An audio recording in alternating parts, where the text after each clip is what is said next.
Mrekullia numerike në Kur'an është e çuditshme, mahnitshme se në Kur'an fjala sihr përmendet pa aq herë sa fjala fitne dhe trazir. Fjala sihr dhe derivatet e saj përmenden 60 herë dhe fjala fitne, trazir dhe derivatet e saj përmenden 60 herë. Fjala fatkeqësi dhe derivatet e saj përmenden 75 herë në Kur'an dhe fjala falënderim dhe derivatet e saj përmenden 75 herë gjithashtu.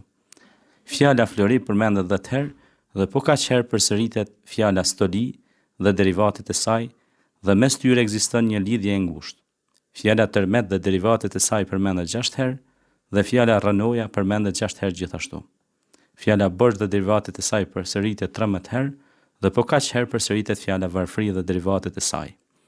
Fjala favorizoj mbi veten është përmendur 5 herë dhe fjala kopratësi dhe derivatet e saj përmendet 5 herë dhe ajo është antonimi i saj.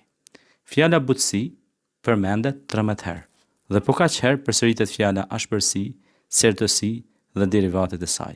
Fjala botë ose dunja në Kur'an përmendet 115 herë. Gjithashtu fjala ahiret përmendet 115 herë. Fjala xhenet përmendet 77 herë dhe po kaq herë përmendet fjala xhehenem. Fjala ata than përmendet 332 herë dhe fjala thuaj urdhër nga Allahu i madhëruar përmendet 332 herë gjithashtu. Fjala falje namaz është përmendur vetëm 5 herë, aq sa është numri i namazeve të detyruara në ditë. Fjala burr në njëjës është përmendur 24 herë, e po kështu fjala grua në njëjës është përmendur 24 herë. Fjala muaj në njëjës është përmendur 12 herë, aq sa është numri i muajve në një vit. Fjala mëshirë përmendet 79 herë në Kur'an dhe po kaq përmendet fjala udhëzim, drejtim dhe dihet se udhëzimi është mëshirë.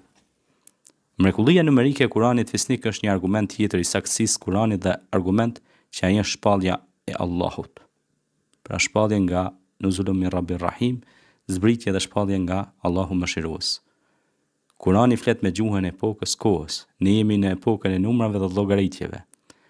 A do të gjejë ndonjë forcë njerëzore apo tru elektronik që të përcaktojë këto numra të barabartë në nocione dhe tema që kanë lidhje mes tyre dhe më pas të shpërndajë ato në mënyrë të saktë në ajete të ndryshme të Kuranit fisnik? A është e gjithë kjo një arsye apo përcaktim i të gjithdijshmit? I lartësuar qoftë emri i Allahut tonë të madhërisëm.